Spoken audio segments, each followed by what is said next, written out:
A native of Sacramento, California, Mike Clark came to fame as the drummer for Herbie Hancock's Headhunters on their 1975 album Thrust. Mike also played on the follow-up, Flood, as well as The Spook Who Sat by the Door, a soundtrack which featured sort of bastardized versions of the songs on Thrust, which included Mike's trademark East Bay, grease-laden, complex, funky, explosive grooves on such tracks as Palm Grease and Actual Proof. Along with David Garibaldi and Greg Errico, also from the East Bay area, Mike helped pioneer that incredible style, which has made him a legend to this day. But post-75 and several Headhunters albums, as well as his work on the Betty Davis record, which has been also highly influential, Mike has continued to record for 40 years and is now busier than he's ever been. As you'll see in this video, Mike is a terrific straight-ahead player, brush player, with beautiful snare drum technique and great sensibilities. Mike is a real character, like something out of a Damon Runyon short story, and he has a real story to tell. He grew up in Sacramento, but literally rode the rails from Texas through California because his father was initially a musician and then also worked on the rail yards, which Mike did at some point. Mike has told me stories about playing behind chicken wire for Albert King. He played with Delbert McClinton. He's played with so many amazing musicians. At the end of this video, you'll see a list of all his current recordings, which includes 4 as yet unreleased recordings that will come out in the next few months. Mike has deep history. He's a tremendous drummer, and he's just a really great guy. I hope you enjoy this video.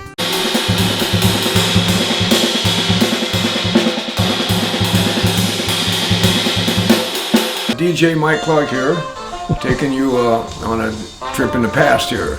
Okay, 5x5, Thelonious Monk. I love this record. One of the very first Monk records I ever owned, and I owned it it came out in 59, and I think I had it in 59 or 60. Charlie Rouse, Art Taylor, Sam Jones, excuse me, Mr. Jones, and I Mean You. I love to play these tunes that are on here. Straight No Chaser. I love this record because it was one of my first introductions to Monk, and right away I understood that he was thinking much differently than I was. And that piqued my interest, and most of us that know and love him know that his music, to me, it was sort of an alternative to all the other things that were going on, and it's funky, it's loose, and it's nice and open. I just dig it, you know what I mean? Like, wait a minute. And she digs it too, but she digs it a little too much. I'll be right back, ladies and gentlemen.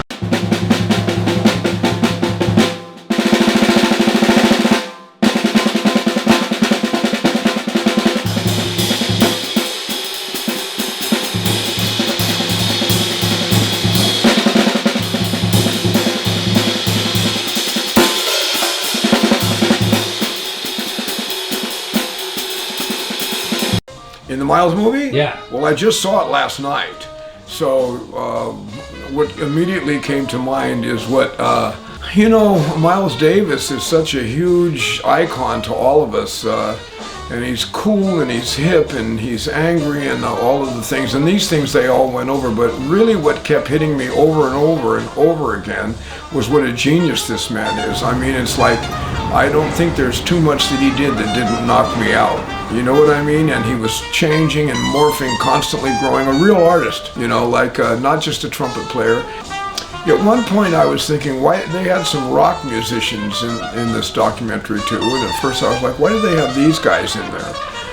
And not that they're not good or, worthy of whatever, it's just that that came to my mind, and then I thought, he's so much more of a visionary. He's more than a jazz musician. He's much more than that. He's a visionary, he's a hero. He's like Muhammad Ali, except he's Miles Davis, and so that's why those guys were in there. He touched a lot of people for many, many years.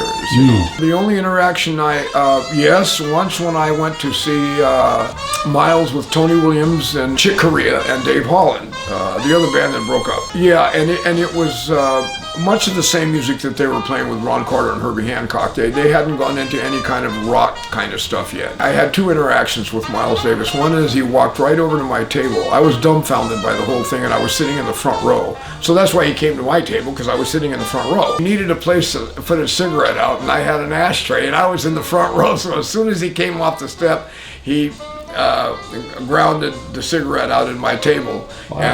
and gave me a very pleasant look, because he knew I was stoned, and he knew I was really listening to every note. I mean, I was gone, man. Which club was that? And Both Hand Club on the Visadero Street in San Francisco. And Delano Dean, the owner of that club, was bringing in bands from the East Coast, well, famous groups. As well as us guys got to play there a lot too, you know, the local cats. And the second time was when I was in Herbie Hancock's band, and they were in Miles Davis's band with, I believe, well, definitely Al Foster, Dave Liebman, and those guys. I think Pete Cozy were opening for Herbie. And there was a draft between Miles and Herbie because Miles was opening for Herbie, and I don't think he cared for that. I'm calling it a draft. It was cool a vibe. Air. It was a yes, sir. It was a vibe. Now this is according to me. I was very self-conscious playing in Herbie's band at this point, because I knew Miles Davis could possibly be listening, and Miles' mystique haunted me, and I was nervous.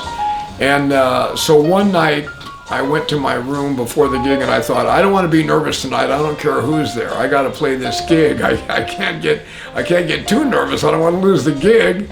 So I chanted Nam Myoho Renge Kyo for an hour and a half, 1 hour and a half, that only not to be nervous. And so when I got to the gig, I not only was not nervous, I was in all the way, in for a, what is it? In for a penny, in for a pound. I was all the way in, baby. And so me and Paul Jackson and Herbie Hancock had this tremendous groove that just came from who knows where.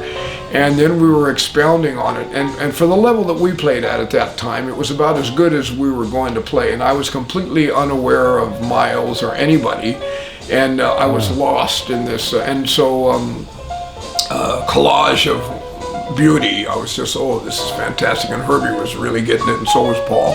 My eyes are bad, always have been since junior high, or even maybe probably grade school, I can't remember. But I looked, and there was a guy dancing on the side of the stage, some kind of wicked, almost stop time animation looking dance. And I didn't know who it was. I thought it was one of the roadies. And the exit off the stage was near my floor tom, to my right. So I went back to what I was doing, and we were cooking, and I looked over, and it was Miles Davis, and he was walking off the stage, and he looked at me and Paul, and he went like, and walked off the stage. I had gone from like being totally unaware of Miles Davis to, oh my God. And we never spoke. I never talked to the guy. That was it, you know? And well, that's my Miles Davis story. This man here needs no introduction. This is one of the greatest drummers ever on the planet, ever, and one of my heroes. I don't sound anything like him, but I sure as hell wish I could. If I could, I would, I'll tell you that. Okay, Caravan. All the usual suspects: Wayne Shorter, Cedar Walton, Reggie Workman, and Curtis Fuller. When I was a child, I was about 8 or 9. My father was a drummer, and I was into Gene Krupa, and as most kids my age were that played drums at 7 or 8 years old, and my father saw an Art Blakey record, and he didn't know who Art Blakey was, and there was a picture of a drummer on the front. And he brought it, so he bought it for me and brought it home, and I heard it, and I went, it blew my mind, and the drumming blew my mind. The music, I remember saying to my dad, this sounds like Egyptian music. I didn't know anything about jazz. All I knew was Benny Goodman and Gene Krupa, Lionel Hampton, Teddy Wilson. I knew that. Buddy Rich, you know, this type of thing. And I love Gene and those guys, but when I heard this, I immediately started seeking out, what is this? What is bebop? What is, I don't even know if I even knew that word. I just started seeking it out. I had a music teacher in a dance band that was a bebopper. I didn't even know that until I started asking him about Art Blakey. and he started telling me a whole bunch of stuff and recommending records. And my Art Blakey record was that led me to Charlie Parker and John Coltrane and da-da-da-da. So Blakey came first for you. For me, he did. Yeah, right after Gene Krupa. I didn't know about these other guys. I didn't know who they were. I knew Zooty Singleton because my mother liked Zooty Singleton, and I don't think I knew too many. That was it. I was 7 or 8, so I didn't know too much of anything. That was my first Blakey record. Wow. Yeah. And then later, by the time I was in maybe 7th or 8th grade, I was into everybody, and I got into Max Roach with Clifford Brown, and anyway, and here I am now.